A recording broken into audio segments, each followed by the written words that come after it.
Good evening, beloved. This is the Klaus Schwartz, the guy that I was telling you about, who is the head or the founder of the World Economic Forum. All right, these are the people that are leading the charge in the New World Order, which is the one world government, one world currency, and one world religion. Listen to him. This was back in 2016, but I just want to keep y'all informed of his views and his thoughts and how he is going to infiltrate his view of what world um, the revolution should be in not only the United States, but all over the globe. Listen. At the end, what the fourth industrial revolution will lead to is a fusion of our physical, our digital, and our biological identities. When I wrote the book, I started to write it for years ago. It was published 3 years ago. It was sold, very interesting, over 1 million times in the world. And what is interesting is that 800,000 copies, more than 800,000 copies of those 2 million were sold in 3 countries alone: China, Japan, and South Korea. You may be interested, who was the biggest buyer with 16,000 copies at the same time? It was the Korean military. Because the fourth industrial revolution will have a major impact also on warfare.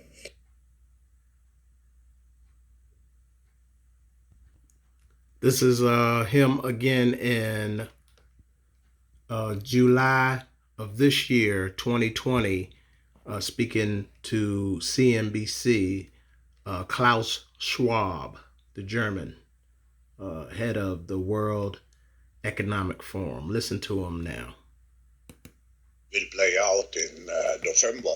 But what we know is that we will end up with many more unemployed, and particularly also people in the gray economy, which are not counted for, who lose their jobs. So we will see definitively a lot of anger already now, but probably increased by the end of the year, because this crisis will be with us until we really have found a remedy. So we have to prepare for a more angry world. And how to prepare? It means to take the necessary action to create a fairer world, to see that we provide everybody with decent access to the health system, that we make sure that those people who are really left behind, and I'm not speaking only on national levels, I'm speaking also internationally. If I see now the tragedy in some of the emerging countries like South Africa, like some countries in East Asia, I think it's all, I don't have too many remedies. The remedies have to be discussed through dialogue by the stakeholders of our global system, but I just see the need for such a dialogue, and I see the need for action. I see the need for a great reset. To what extent would a reset be brought about by a change in the White House, the election of Joe Biden, for instance?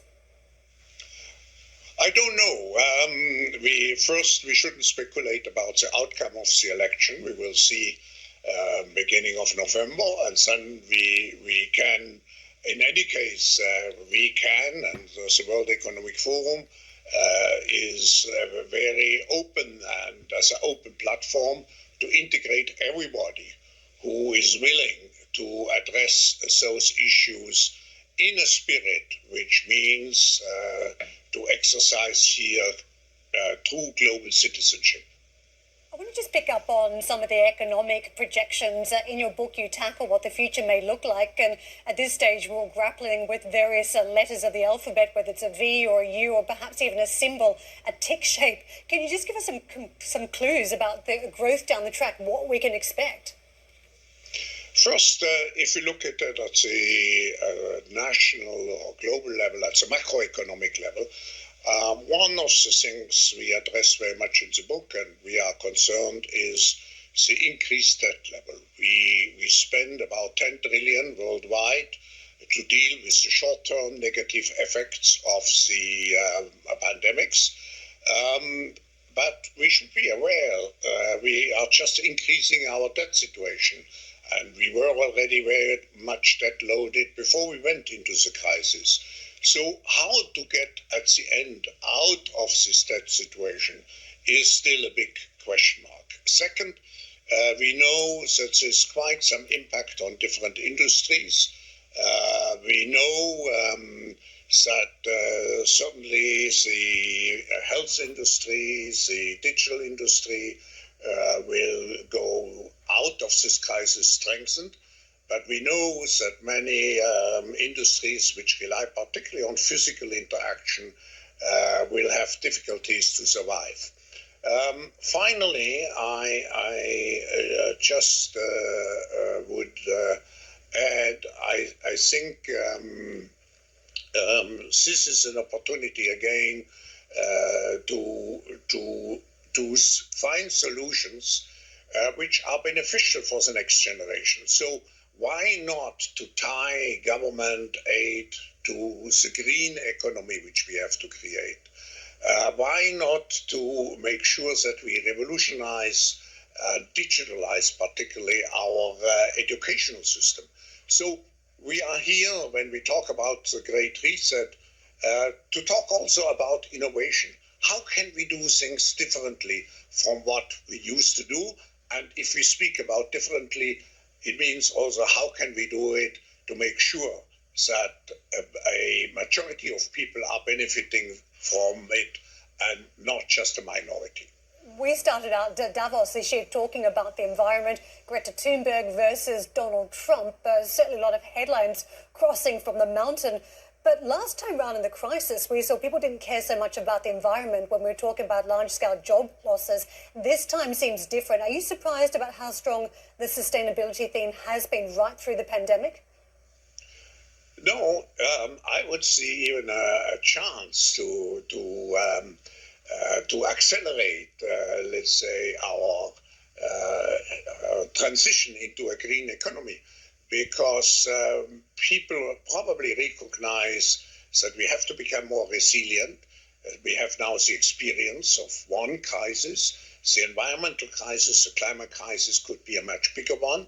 So I see more awareness, but on the other hand, we have the big issue of unemployment, of low levels of employment. And I think we shouldn't see the two as contradictory objectives. I know you were speaking on a different level, Klaus. But to the layman person, they don't understand what you were saying. But I would hope that you would expound on the truth of when you said the stockholders of the world. So that means that you are in cahoots with the people who are controlling the world, and you have their agenda in mind because you're the spokesman of the World Economic Forum, which basically the countries of the world will follow.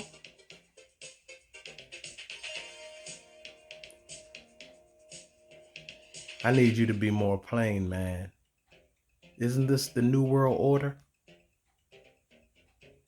Come on, tell the truth, Klaus. You've been killing a lot of people along with George Soros, man. We know you. We just need you to come clean. Because I'm going to continue to do my detective work. Because the man I work for, he won't stop. His name is Jesus Christ. And he's coming for his people. And nothing that you can do, Klaus, along with Lucifer, Satan, will stand, my brother. I ain't gonna call you my brother. Klaus. Schwab.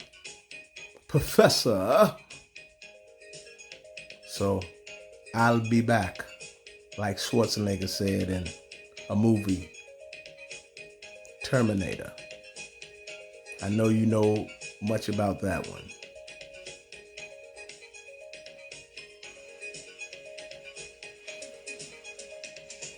Jesus saves. Oh, and another thing, Klaus.